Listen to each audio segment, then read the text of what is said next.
was also thinking I could do a sermon on the giving in the church, how we give. And as I was talking to Dan, I guess texting Dan, and hearing the Doge in the background, I was curious about how much in debt we are as a nation.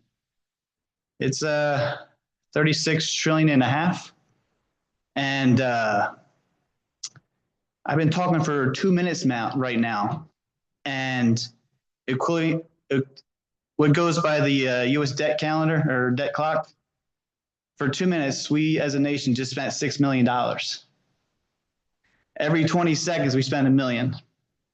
If I do this sermon for 30 minutes, it's $90 million we just spent on things that we have to spend things on. And as citizens of the United States, if we were all to pay a debt, it would be $105,000 each. Under Doge, we just saved $500 in our debt. So thank you. It'll be $104,000, $500 that we would have to pay off this debt. I tried a little game when I was a child. They say, as fast as you can, count to 100. I tried to do that with the debt clock.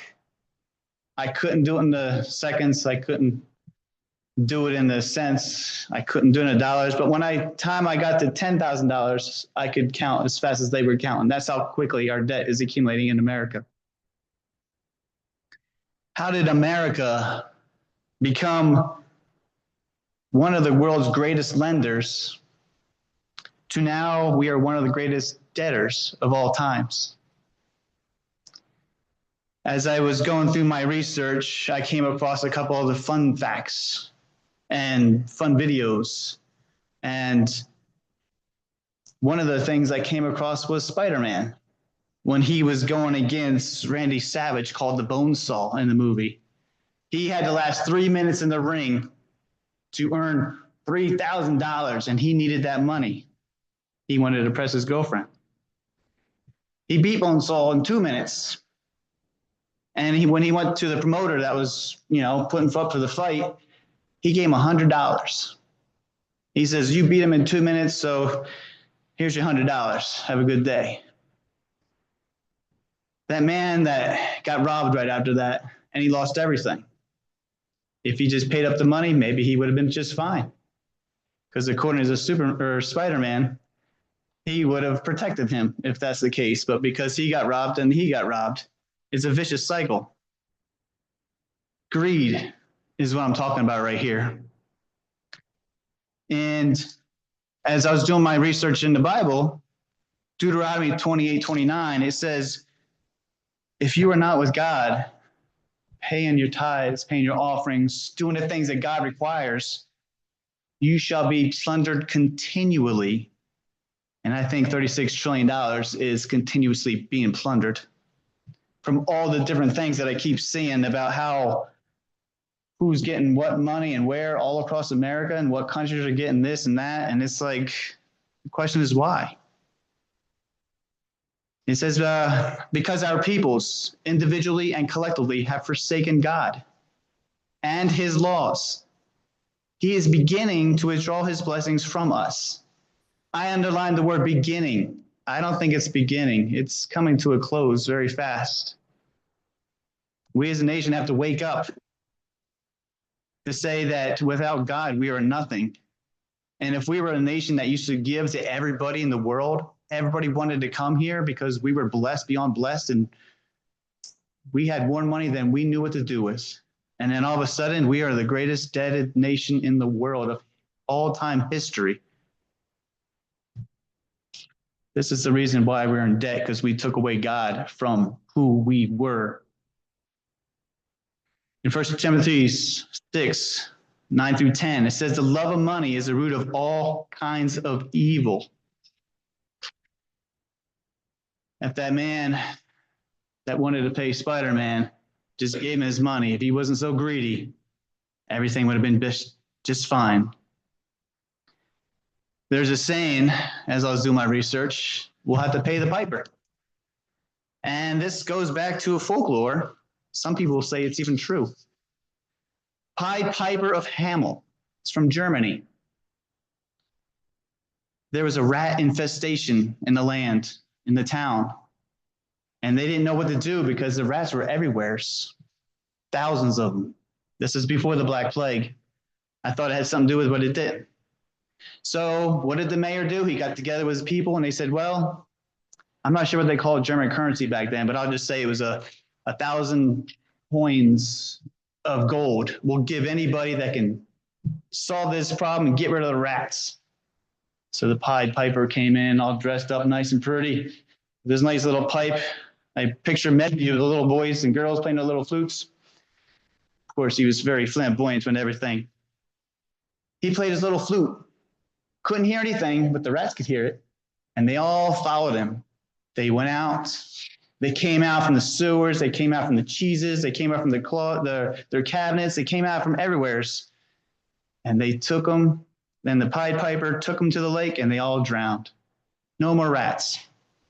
Story goes, there was one rat found because he couldn't hear. He was older. He couldn't hear. So there was one rat left. He went to the mayor. He's like, all right, pay me up. Give me my 1,000 coins. 1,000 gold coins. And the people in the town were like, well, we thought you tricked us. We think that you did something. You probably brought the rats here. So we're not going to pay you $1,000. Here's $50 and go away. He says, you don't want to do this. You gave me a job. I'm not going to do it. Pay me my money or you'll have to pay the piper. They said, whatever, take your money and go. June 26, 1284, over 740 years ago, the piper came back. They were all in church. He started playing his pipe. And all the children heard the music, and they followed him. And he took all the children out of the land, into the fields, into a cave, and the children disappeared, and nobody knew what happened to them. 2 children were left behind. One was deaf, and the other was lame, and he couldn't walk. And the lady that was babysitting the child would not let that little boy go. So there's 2 children left. And they all came up the phrase after that day, pay the piper, or you'll pay your consequences. This is all about money that I'm talking about right here, right now. What does the Bible say about the law of tithing? It's really good that Karen knows how to articulate so well with the children's story and how to give. Luke 20:25, it says, render to God, that is God's. Render unto Caesar, that is Caesar's. If you have taxes, pay your taxes. If you have to pay something to God, give something to God. Going back to the Bible, who was the first person to actually pay a tithe? It was Abraham. Abraham that we know of. After he rescued his nephew Lot and destroyed the enemy, he took all the plunder and he gave 10% to the high priest, Melchizedek. And from that day on, his children, they gave a tenth, just like his father did, Abraham was. Abraham said, I will surely give you a tenth to you. And also King Abimelech said to him, because he was in his land at the time, he says, God is with you in all that you do. He knew that he was being blessed. Isaac, his son, kept and was blessed. And in Genesis 26, there was a famine in the land. And he actually sowed during that time. He grew a crop. And it says that Isaac sowed and reaped the same year 100-fold. Even though it was a famine in the land, everybody else was going away, leaving to Egypt. God said, no, stay here, and I will bless you 100-fold during the famine. I heard of many stories during the COVID, how some people were so blessed during that time frame, and other people were going bankrupt. They were given to God, and they put trust in God that they would take care of them. And he became a mighty man in the land. Jacob also, after he fell asleep and he dreamed about the Jacob's ladder, he woke up. And on the stone, which was his pillow, which I have set as a pillar, shall be God's house. And all that I give you, I will surely give you a tenth to you. Why? Because he obeyed. He obeyed God. He kept his charge. He kept his commandments. He kept his statutes. He kept his laws. It wasn't just tithe paying. It was everything that goes with it. Isaac sowed in the land and reaped the same year 100-fold, and the Lord blessed him. Jacob gave a tenth.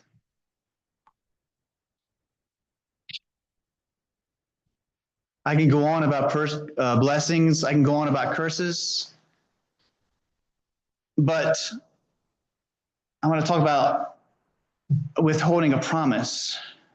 Remember Ananias in the New Testament where he said that if I sell this, I believe it was land, that he made a vow that I will give the church this money. And what did he do? He kept some of it. He paid with his life, and so did his wife. Don't hold back what you promised to give to God. Give it to him. Most of you know, well, I think everybody here knows I retired from the Army. And the pension that I get, it's not enough to live in New Jersey. But I did get a VA disability.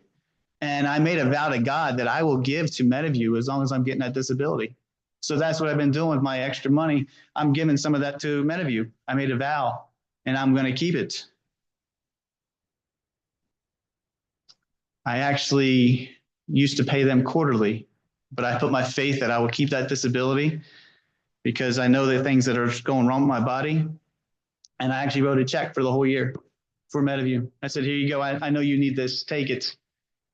I believe that my money will go far paying for Meadowview. I'm not trying to brag or anything like that, but I'm saying you put your money where you believe God will bless other people. If I believe that Meadowview, my brother and I both went there, my sister went there, they went more years than I did, Brother Dan did as well, that those children would be blessed. I know I was blessed in there. I learned the Lord's Prayer in that place. I learned some fun things in that place. I mean, I was only there first and second grade, but it had impacted me for the rest of my life. It made me a better person. I want to tell you a story. You're going to call me a bad boy, but I guess you can for this. When I was a young boy in my church, I grew up in the Mount Holly church. My mom used to give me change, little loose change to put into the offering plate, pretending like I was giving tithe, I guess. When mom gave me that change, and mom's going to hear this because she likes to hear the recordings, but I would keep those Jeffersons, keep those Roosevelts, keep those Washingtons, the dimes, nickels, and quarters. Not all the time, but I did keep some of them. I'd come home with that little change. I'd put it on my dresser, my little tablecloth. I don't know what it was, a little fancy thing over your dresser so you wouldn't scratch it up. I used to put coins underneath there. It was just a couple of bucks probably, but I kept that money. Sometimes I even tell my mom I lost the money, and she'd give me more money, and I put that one in there and keep the whole change. But that change changed my life. I actually bought a piggy bank. Now, it wasn't just stealing God's money. I was also doing chores and keeping that change too. But my piggy bank, and it wasn't my brother, it was somebody else. He stole all my money from my piggy bank. All the money I stole from God and all the money that I earned doing my house chores. Just a couple of bucks, but it was stolen from me. Reminds me of let not your treasures be here on earth where it can rust or mold or be stolen, but bring your treasures to heaven. I believe if I gave that money to God, God would have blessed it, and he would have blessed me by not having my money stolen.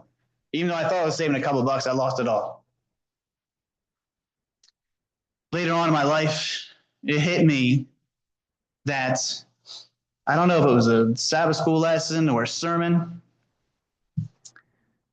but it hit me that I stole from God back then. I said, I stole from God. I know it was just a couple bucks. I don't know what that change equaled up to, but I stole it. And I decided to, recompense to God. And in the Army, I don't know what it was, probably $500. I got paid a month back then. I wrote a check for $500 and sent it to the church that I was going to.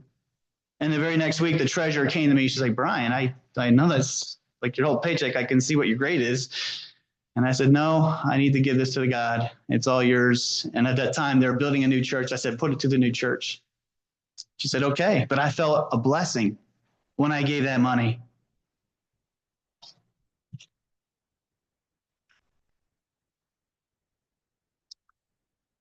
I